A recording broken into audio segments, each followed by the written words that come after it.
जय श्री राधा रानी सरकार की। जय श्री कृष्ण भगवान की। जय पद्मा एकादशी व्रत की। आज की इस विशेष वीडियो में हम आपको भाद्रपद मास के शुक्ल पक्ष की पद्मा एकादशी व्रत की कथा को सुनाने जा रहे हैं।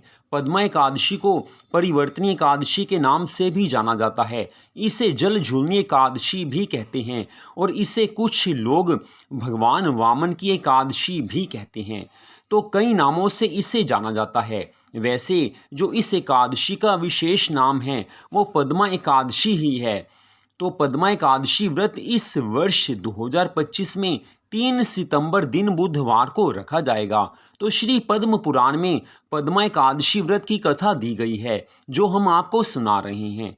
तो पद्मा एकादशी व्रत की कथा इस प्रकार है।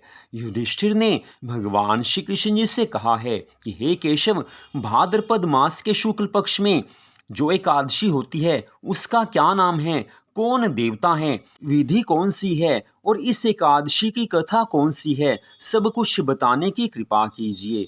भगवान श्री कृष्ण जी कहने लगे हैं कि हे राजन, इस बारे में मैं तुम्हें अत्यंत आश्चर्यजनक कथा सुनाता हूँ जिसे ब्रह्मा जी ने महात्मा नारद से कहा था। नारद जी ने ब्रह्मा जी से पूछा कि हे चतुर्मुख, आपको नमस्कार है। मैं भगवान विष्णु की आराधना के लिए आपके मुख से ये सुनना चाहता हूँ कि भाद्रपद मास के शुक्ल पक्ष में कौन सी एकादशी होती है। ब्रह्मा जी ने कहा कि हे मुनि श्रेष्ठ, तुमने बहुत उत्तम बात पूछी है। क्यों ना हो वैष्णव जो ठहरे, भाद्रपद मास के शुक्ल पक्ष की एकादशी पद्मा के नाम से विख्यात है। उस दिन भगवान ऋषिकेश की पूजा होती है। यह उत्तम व्रत अवश्य करने योग्य है। अब इसकी कथा सुनाता हूँ। सूर्यवंश में मानधाता नामक एक चक्रवर्ती सत्य प्रतिज्ञ और प्रतापी राज ऋषि हो गए हैं। वे प्रजा का अपने औरस पुत्रों की भांति धर्म पूर्वक पालन किया करते थे। उनके राज्य में अकाल नहीं पड़ता था, किसी को मानसिक चिंताएं नहीं सताती थी और व्याधियों का प्रकोप भी नहीं होता था। उनकी प्रजा निर्भय तथा धन संपत्ति से समृद्ध थी। महाराज के कोष में केवल न्याय से उपार्जित धन का ही संग्रह था। उनके राज्य में समस्त वर्णों और आश्रमों के लोग अपने अपने धर्म कार्यों में लगे रहते थे। मानधाता के राज्य की भूमि कामधेनु के समान फल देने वाली थी। उनके राज्य करते समय प्रजा को बहुत सुख प्राप्त होता था। एक समय किसी कर्म का फल भोग प्राप्त होने पर राजा के राज्य में 3 वर्षों तक वर्षा नहीं हुई। इससे उनकी प्रजा भूख से पीड़ित होकर नष्ट होने लगी। सब चिंता मग्न हो गए। तब संपूर्ण प्रजा महाराज जी के पास जाकर ऐसे कहने लगी। प्रजा बोली कि हे राजन, हे महाराज, आपको प्रजा की बात अवश्य सुननी चाहिए। पुराणों में मनीषी पुरुषों ने जल को नारा कहा है। वह नारा ही भगवान का अयन अर्थात निवास स्थान है। इस कारण वे नारायण कहलाते हैं। नारायण स्वरूप भगवान विष्णु सर्वत्र व्यापक रूप में विराजमान हैं। वे ही मेघ स्वरूप होकर वर्षा करते हैं। वर्षा से अन्न पैदा होता है और अन्न से प्रजा जीवन धारण करती है। हे राजन, इस समय अन्न के बिना प्रजा का नाश हो रहा है। अतः आप कोई ऐसा उपाय कीजिए जिससे हमारे योगक्षेमम का निर्वाह हो। राजा ने कहा, आप लोगों का कथन सत्य है, क्योंकि अन्न को ब्रह्म कहा गया है। अन्न से प्राणी उत्पन्न होते हैं और अन्न से ही जगत जीवन धारण करता है। लोक में बहुधा ऐसा सुना जाता है तथा पुराणों में भी बहुत विस्तार के साथ ऐसा वर्णन आता है कि राजाओं के अत्याचार से प्रजा को पीड़ा होती है। किंतु जब मैं बुद्धि से विचार करता हूँ तो मुझे अपना किया हुआ कोई अपराध नहीं दिखाई देता। फिर भी मैं प्रजा का हित करने के लिए पूर्ण प्रयत्न करूँगा। ऐसा निश्चय करके महाराज मानधाता इन्हें गिने व्यक्तियों को साथ लेकर विधाता को प्रणाम कर सघन वन की ओर चल पड़े। वहाँ जाकर मुख्य मुख्य मुनियों और तपस्वियों के आश्रमों पर घूमते फिरे। एक दिन उन्हें ब्रह्मापुत्र अंगिरा ऋषि का दर्शन हुआ। उन पर दृष्टि पड़ते ही राजा हर्ष में भरकर अपने वाहन से उतर पड़े और अपनी इंद्रियों को वश में रखते हुए दोनों हाथ जोड़कर उन्होंने मुनिवर के चरणों में प्रणाम किया है। मुनि ने भी स्वास्ति कहकर राजा का अभिनंदन किया और उनके राज्य के 7 अंगों की कुशल पूछी। राजा ने अपनी कुशल बताकर मुनि के स्वास्थ्य का समाचार पूछा। मुनि ने राजा को आसन और अर्घ्य दिया है। उन्हें ग्रहण करके जब वे मुनि के समीप बैठे तो उन्होंने इनके आगमन का कारण पूछा।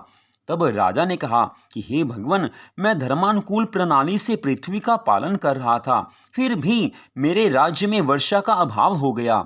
इसका क्या कारण है, इस बात को मैं नहीं जानता हूँ। ऋषि कहने लगे कि हे राजन, यह सब युगों में उत्तम सतयुग है। इसमें सब लोग परमात्मा के चिंतन में लगे रहते हैं तथा इस समय धर्म अपने चारों चरणों से युक्त होता है।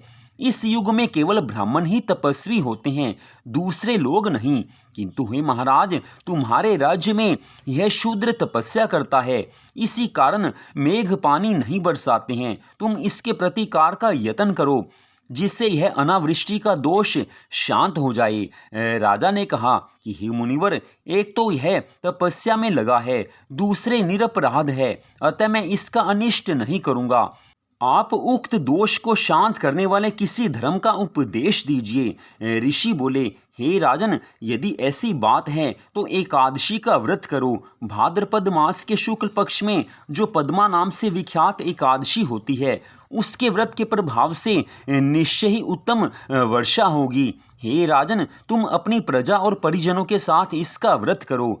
ऋषि के ऐसे वचन सुनकर राजा अपने घर लौट आए हैं। उन्होंने चारों वर्णों की समस्त प्रजाओं के साथ भाद्रपद मास के शुक्ल पक्ष की पद्मा एकादशी का व्रत किया, सब नियमों का पालन किया है।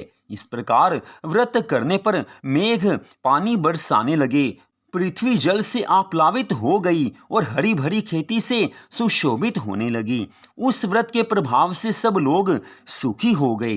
इतनी कथा सुनाकर भगवान श्री कृष्ण जी धर्मराज युधिष्ठिर से कहने लगे हैं कि हे राजन, इस कारण इस उत्तम व्रत का अनुष्ठान अवश्य करना चाहिए। पद्मा एकादशी के व्रत के दिन जल से भरे हुए घड़े को वस्त्र से ढककर दही और चावल के साथ ब्राह्मण को देना चाहिए। साथ ही छाता और जूता भी देने चाहिए। दान करते समय प्रार्थना करनी चाहिए कि बुधवार और श्रवण नक्षत्र के योग से युक्त द्वादशी के दिन बुध श्रवण नाम धारण करने वाले भगवान गोविंद, आपको नमस्कार है, नमस्कार है। मेरी पाप राशि का नाश करके आप मुझे सब प्रकार के सुख प्रदान करें।